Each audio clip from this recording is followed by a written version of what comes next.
This is a video for data entry for a full tutorial walkthrough of the online mode. There's many possible scenarios for the online mode, so we're going to simplify this form and just start it from after you've already entered data in the offline mode. So in the previous video, you have entered the first two tabs of information, the profile with the demographic information and the verbal screening, already in the chest camp.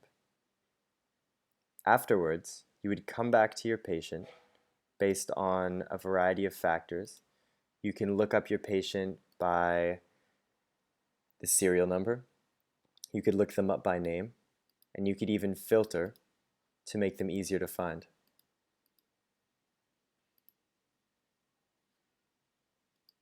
Once we've found our patient and verified that the information is correct, we continue to the chest x-ray information. You enter whether or not the patient had a chest x-ray done, and if a patient was negative, you can click no, and that would be the end. For patients who need a chest x-ray, you can enter the type of chest x-ray that they've had. A digital chest x-ray with the CAD-4TB score will require you to put the score in between 1 and 100. A score of above 70 means the patient is presumptive. Any extra notes can be entered here. You can either submit the form, or you can keep going through the tabs. Submitting will allow you to come back to the form later. Or optionally, you can click through the tabs. The diagnosis is the next tab.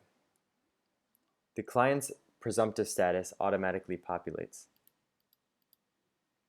This is based on both the verbal screening results and the chest x-ray score.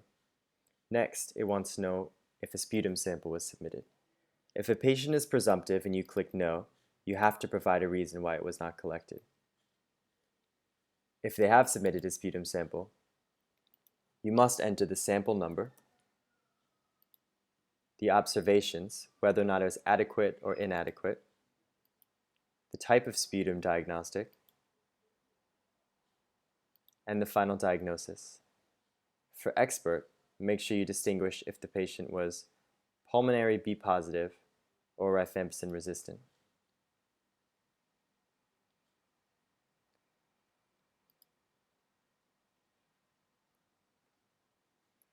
Here you'll see the patient was pending TB registration.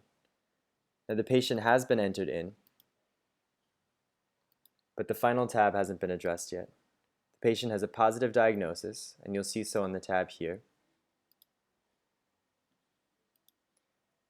And now it wants to know if the patient's been registered. So once the patient has been registered, you can go back, enter the date that the patient was registered, the registration number, the type of facility the patient was registered in, and the name of the healthcare facility. Once all these things are done, then you could submit the form, and the form will be labeled as completed. Even completed forms can be edited at a later date.